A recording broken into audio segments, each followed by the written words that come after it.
Middle ഈസ്റ്റിലെ സംഘർഷങ്ങൾ തുടരുന്ന സാഹചര്യത്തിൽ ഇറാന്റെ നിലപാടിനെ കുറിച്ചുള്ള ചർച്ചകൾ വീണ്ടും ശക്തമാവുകയാണ്. പ്രത്യേകിച്ച് ആണവ മിസൈൽ നയവുമായി ബന്ധപ്പെട്ട പുതിയ സൂചനകൾ പുറത്തുവരുമ്പോൾ ലോകരാജ്യങ്ങൾ അതിനെ കൂടുതൽ ശ്രദ്ധയോടെ വിലയിരുത്തുകയാണ്. എന്നാൽ ഈ സാഹചര്യത്തിൽ ഇറാൻ മുന്നോട്ട് വയ്ക്കുന്ന പ്രധാന വാദം തങ്ങളുടെ സുരക്ഷയും സ്വയം രക്ഷയും ഉറപ്പാക്കുക എന്നതാണ്. ആണവ മിസൈൽ ശേഷി ഇറാന്റെ ദേശീയ സ്വത്താണെന്നും അത് തങ്ങൾ സൂക്ഷ്മമായി സംരക്ഷിക്കുമെന്നും ഇറാൻ പരമോന്നത നേതാവ് ആയത്തുള്ള മുസ്തഫ ഖമീനി.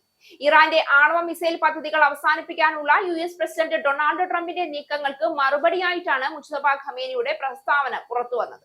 രാജ്യത്തിനകത്തും പുറത്തുമുള്ള ഇറാനികൾ രാജ്യത്തിന്റെ ആണവ മിസൈൽ കഴിവുകളെ തങ്ങളുടെ ദേശീയ സ്വത്തായി കാണുന്നു. വെള്ളം, ഭൂമി, വായു, അതിർത്തികൾ എന്നിവ പോലെ തന്നെ ആ കഴിവുകളെയും സംരക്ഷിക്കുമെന്നാണ് ഖമീനി പറഞ്ഞു വെച്ചത്.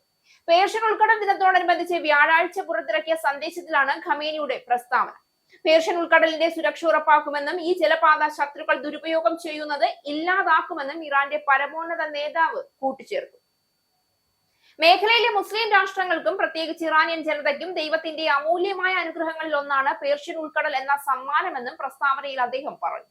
ഹോർമൂസ് അടങ്ങുന്ന ഈ തന്ത്രപരമായ സ്വത്ത് കഴിഞ്ഞ നൂറ്റാണ്ടുകളിൽ പല ദുഷ്ടശക്തികളും നോട്ടം വെച്ചിട്ടുണ്ട്. ആക്രമണങ്ങളും ഭീഷണികളും ഉണ്ടായിട്ടുണ്ട്.